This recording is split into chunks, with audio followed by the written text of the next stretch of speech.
definitely want to start this out by sending my condolences to the Mutombo family, and I heard about it like an hour ago, so it's a heavy heart over here. I've met him plenty of times, and I know what he means, not only to the city and what he's done for the basketball community and the basketball fans here in Atlanta, but what he did back home and building hospitals and all the people he's affected across the world. That's just as important as what he's done over here. So I just want to send my condolences out to him and his family. Out to his family, and we lost a legend today for sure. Just what were your first memories of, maybe meeting him or interacting with him? Just to follow up on your opening. So I just remember going. I think one of the coolest moments, I've talked to him a couple of times. Over 10 times, and probably the coolest moment was going to one of my old teammate, Gorgie Dang. He had an event, and we went over there, and I swear Mutombo was talking about so many stories over there, and I just know the African history that they had together, and so he was telling some stories, and that's when I found out even more about the hospitals he built over there back home, and all the stuff and all the kids he affected. So it was some cool moments for sure. And sorry to shift after such a heavy moment. No.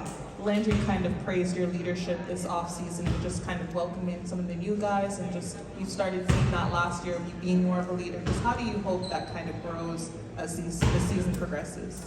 Yeah, this is a really cool and big opportunity for me. I tell you all the time, I've always been pretty good at leading by example, and vocally is something. Growing up has always been tough for me, but I've gotten better and better each year, and it's year 7 now. We have a mixture of some vets, but we have a lot of young guys too that we can give a lot of knowledge to, and I can give a lot of knowledge to. And so for me, it's just about being vocal and speaking up more.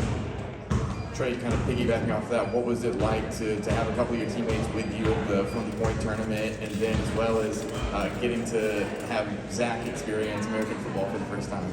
Man, that was one of the highlights of my summer. It was great. I thought it was really cool. Bringing a kid from France over here to the States, and him going to Norman, Oklahoma, in some of his first few weeks out here in the States, it was great to have him come down, and then even Dyson coming down. He's going to be a big part of our team this year, so building that chemistry and trying to know him even more just before we got to camp was important to me. So I was glad that they were able to come down and spend some time with me. Trae, we've seen a lot of videos during the offseason on social media of you not only in the weight room, but you in the gym. Looks like you were getting stronger and, of course, continuing to grow your game. What were you working on this offseason, and what are some of your personal expectations going into year 7? Yeah, for me, I don't know how many new moves or new little tricks I'm going to add to my game. So for me, I value playing. I value being durable. I think the fans value me. Would rather see me out on the court than on the sideline. So for me, I hated, even though it was a little freak injury last year, I hated missing as many games as I did last year. It didn't feel right. And so for me, every summer now as I get older, it's just how can I continue to add strength, but also be smart about my body and make sure I'm able to come into the season healthy, in shape and ready to go. And play a full 82-game season plus more. So for me, that's kind of like my focus when it comes to training in the off season. Hey Trae, and kind of piggybacking off of that, just how's your approach to the off season changed since you were drafted to now? Like, how do you approach it, and what do you want to see out of the off season? Every off season is different. Obviously when you're a rookie coming in, you don't know what to expect. You kind of just working on things that has gotten you up to that point, and just maybe adding some new things here and there that you hear what it's going to be like coming into the league. But now after having so many games, I kind of know how to prepare. For me, like the offseason is just about my body, making sure it's durable, it's strong, and ready to bang with these big dudes. You know what I'm saying? So for me, I I value playing more than watching. So that's my training. That's my thought process going into the offseason. We see that the team added some size with Dyson coming over a little bit more, and we saw you take some steps forward with your defense. How do you see that partnership maybe helping you on the defensive end even more and taking a step forward? Can you repeat your question again? No, You no got me? problem. Yeah. With the addition of some more size, Yeah. I'm curious how you feel like that size will help you add to your defensive game and take another step forward. Yeah, I mean, we got obviously some really, really new talented dudes and good players.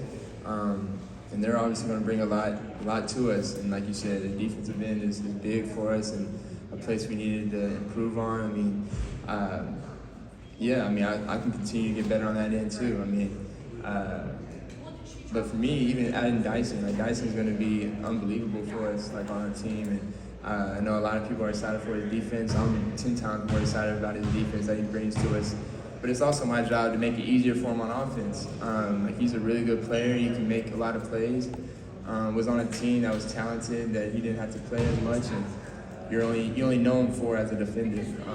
But he can do a lot more than that. But he's going to be known for defending and locking guys up, locking the best players up. And so it's on me to help him with the other stuff. So our team is really good. We bring a lot of different things, and it's going to be fun.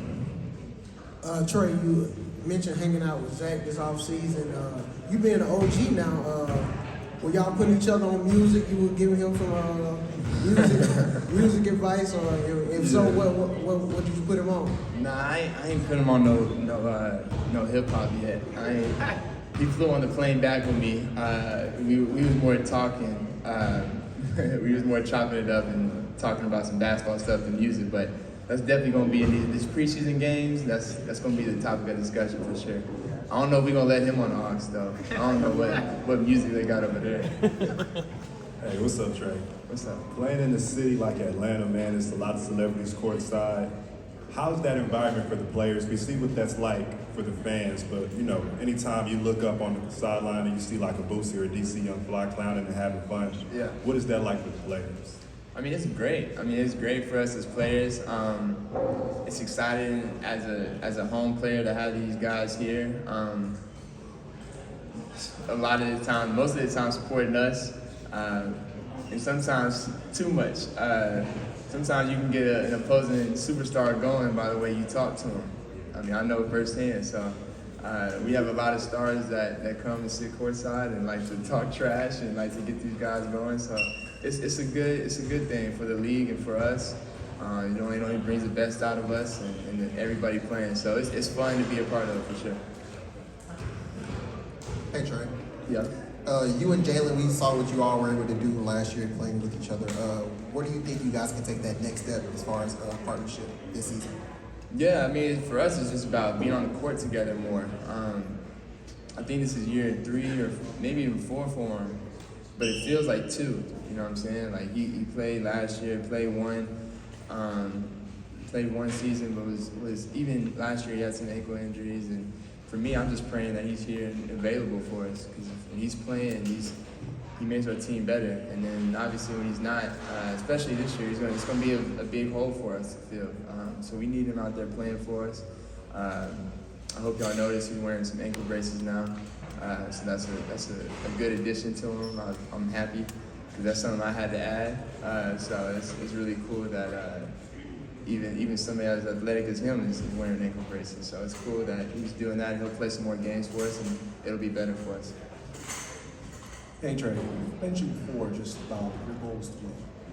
So would it be safe to assume once the season, obviously, the playoffs is a goal and seeing how far you can go, or is there other things, other perspectives that you're also looking at that you'd like to accomplish during the season? Yeah, no, my goal every year is to win. I don't play basketball to just play. My goal is to win. Every night I step out there, I feel like we can win. So